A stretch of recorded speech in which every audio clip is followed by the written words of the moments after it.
You are watching the chronicles of Rohingya refugees in Bangladesh through the lenses of HerNet TV, brought to you by HerNet Foundation. As we arrived at one of the many Rohingya camps administered by TICA, the Turkish Cooperation and Coordination Agency, we were immediately struck by the modest yet structured entrance. The camp had the feel of a gated community, a strange juxtaposition considering the hardships within. Despite the complex circumstances surrounding this refugee settlement, there was an air of dignity in how it was managed. International organizations such as BRAC, UNICEF, and IOM were visibly active in their mission to provide support to the displaced Rohingya, making the area a hub of humanitarian collaboration. Upon reaching the TICA office at Camp 16, we were warmly welcomed. The office, though small, was impressively organized. It houses separate libraries for boys and girls, a modest playground for children, and small communal yards.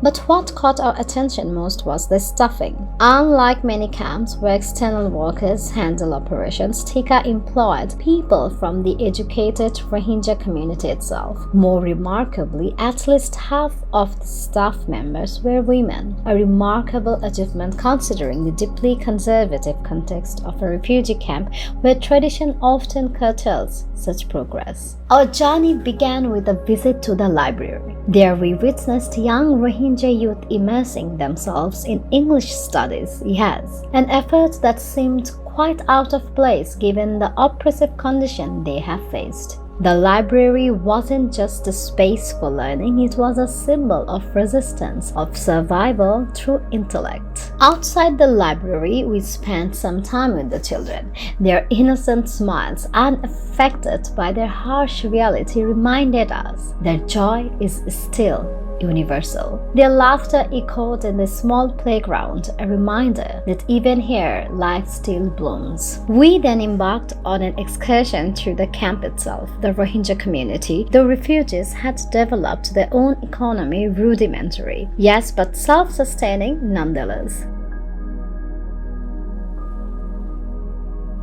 Their refusal to surrender to victimhood. As we walked up the hills, we spoke to the children and the youth, most of whom were small babies or children when they fled Myanmar and came to Bangladesh here. Their perspective, shaped by displacement and uncertainty, revealed an unexpected maturity. Just for our Memoryland, in August 2017, armed attacks, massive-scale violence, and serious human rights violations forced thousands of Rohingya to flee their homes in Myanmar's Rakhine state. Many walked for days through jungles and undertook dangerous sea journeys across the Bay of Bengal to reach safely in Bangladesh. Now the million has almost doubled in population in the biggest refugee camp of the world, Cox's Bazar. Back to the story. As we continue, we reached the summit. A panoramic view of the camp unfolded before us. It was a breathtaking sight, but one that also revealed that environmental toll of hosting such a dense population. The lush natural surroundings seemed strained, an unspoken casualty of this humanitarian crisis. At the top, we met a Rohingya woman who shared her story with us.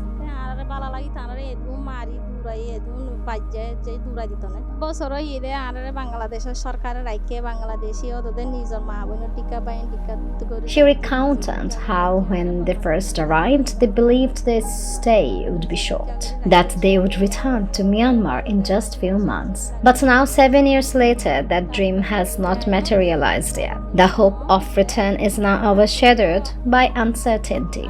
These women, forced into conservatism by fear and circumstances, remained mostly hidden from sight, especially from men. Yet their voices, even in whisper, spoke volumes. Which even spoke louder was for the lady to have her daughter, who is just 14 years old, to be married just to keep us safe from the rising tensions in the refugee camp between Arakans and RSO, among many. Fear is still a constant companion in the camps. Armed groups vie for control and clashes are not uncommon. Presence of insurgents like ASA has only worsened the situation. Because of this tension, the camp's activity ceases by 4 p.m. each day, a precaution to ensure the safety of everyone. However, given the world's biggest organizations and NGOs' presence at the Rohingya camp, it is still quite unfortunate that safety wasn't ensured for the population within the camp. Perhaps diplomacy needs a bigger role within the camp by these international organizations. Despite these challenges, there is a palpable sense of life in the camp. The playground, filled with children beaming with energy, is a lively hub of activities for everyone to witness. We also visited the very structured hospitals that provide essential services efficiently, as well as the vaccination programs aimed at keeping the younger generation healthy.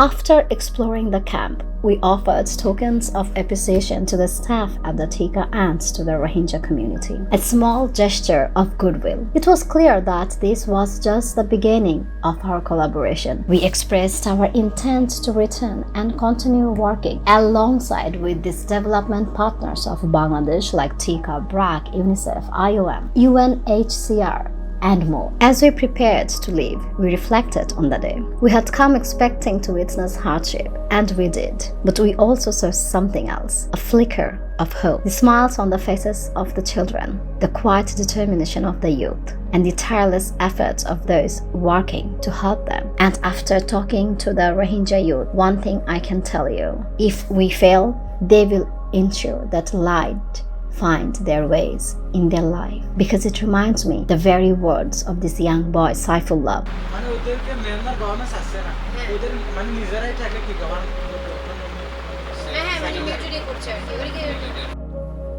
If the world truly cared about us, we would already be home, he said, challenging us at international agencies. These youth are no longer asking for pity, they're asking for partnership. They want to be heard, and they deserve to be. What became evident is that the Rohingya people do not want endless aid or charity. What they crave more than anything is the chance to return home. They want to leave behind their status as refugees and regain the freedom to live on their own terms. Their plea is simple. They want global powers, the United Nations, the United States, the West, and others to not just acknowledge their plight, but to act on it. They want a seat at the table where decisions are made about their future. For them, this is not about handouts or temporary relief. It's about representation. It's about being heard and being given the opportunity to advocate for themselves. They don't want to be spoken for anymore. They want to speak. They want them to be represented in the forums from where decisions that affect them are forged.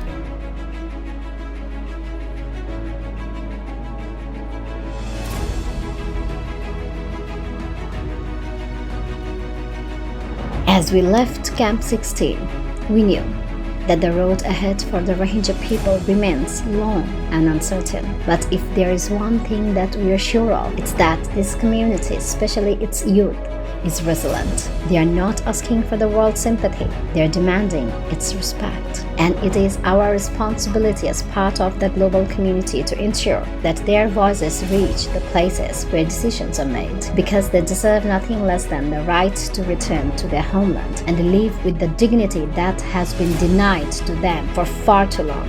It reminds us late President William Gladstone's famous quote, "Justice delayed is justice denied."